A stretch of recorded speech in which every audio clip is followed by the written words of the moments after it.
to start off with today, we're picking these white Dixie butter peas, and they're awesome. Now these right here are full. There's a lot in here that's not full, but there's a lot here that is. And these are amazing, but they do take a lot of work. Okay, so to start off with though, you're gonna look at them. If you're not sure if they're ready to pick, honestly, just take one into your fingers and just try to pop the end. If the end pops open like that, it's ready to go. So we have some of these that are ready to pick here, and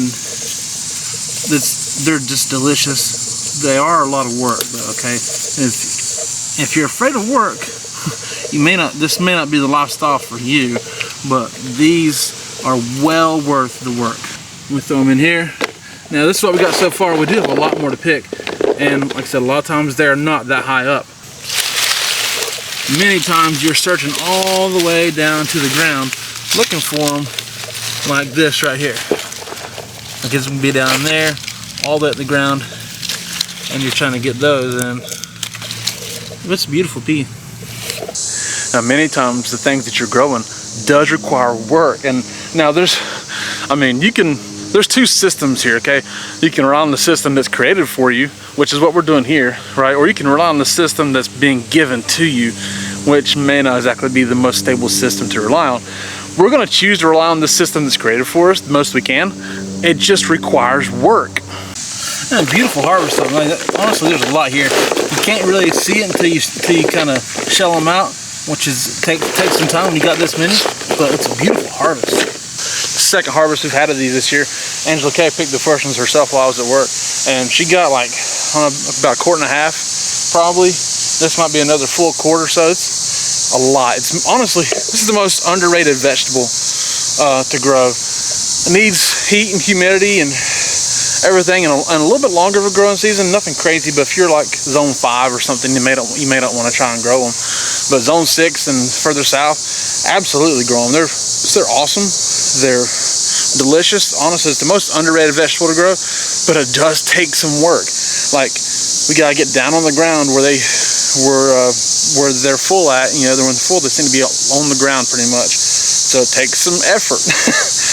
Takes some effort, and it does seem to always be hot and humid when you pick them, but they're well worth it. All right, we got them all shelled out, and Angela Kay's washed them. Just rinsed off any field debris that might be on them, and then she's taking them by handfuls and putting them in this bag for freezing. And we got a good quart bag full of them. Again, label them so you don't forget what you got. But there's a store in the freezer. A lot of food on the table, Jack. And we got a gallon-sized bucket here full of the shells. That's good for composting. Now I got you guys propped up a few feet away from me, so hopefully you can hear me okay. And the high school band is going to be playing a little bit, by, half a mile down the road, so it might be a little noisy. Hopefully it's not. But we're talking about work and how much work this takes. And honestly, I'm going to talk about the balance of it as well, because it does take a lot of work. And the truth is, if you work a full-time job like I do, you don't always have time to do everything you like to do. Like, for instance, I want to do a whole lot of things, get a whole lot more seeds planted, but it's just, there's not time in the day. Well, let me rephrase that. There is time in the day, but there's not time for planting seeds and coming home and maybe spending an hour with my wife before I come outside. Or maybe, if you got kids, spending a little time with your kids before you go outside and get to work. It can't be all work all the time, because then you wind up regretting what you've done. You wind up begrudging the lifestyle, and then you get burned out and don't want to continue to do what you do. And that's no way to be either.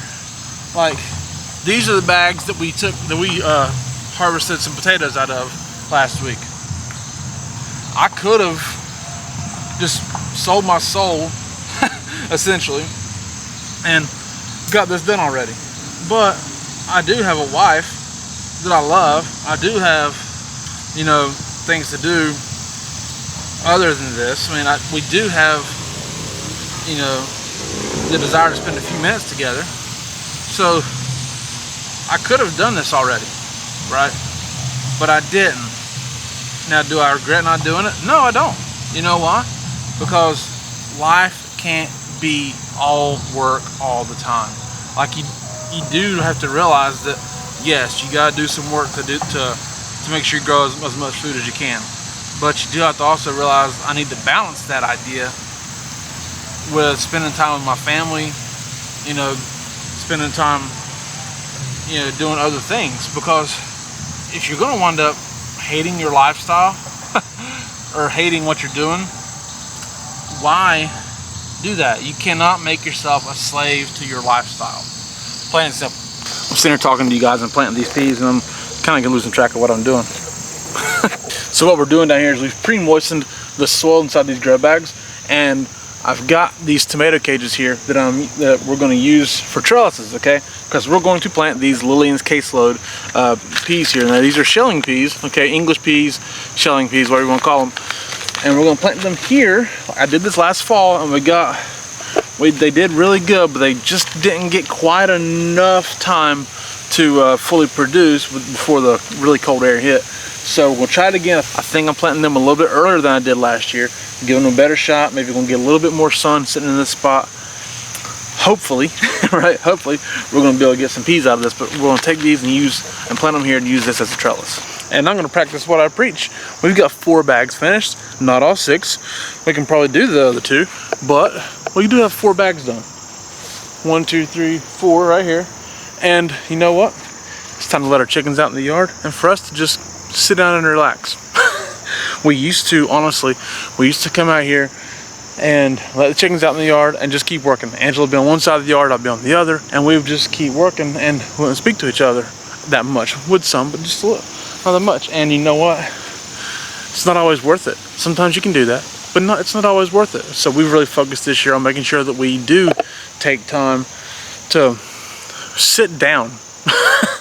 And just take time to sit down and enjoy being around the chickens, enjoy being outside. It's a beautiful evening tonight. It's not hot and humid, so it's a good time to just sit down, take a breath, and enjoy your life for just a minute. Now this is fun too. Growing food is fun, but also don't enslave yourself to it. That's what I'm telling you here.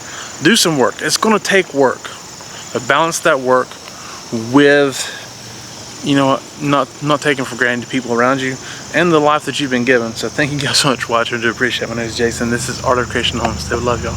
God bless you and goodbye.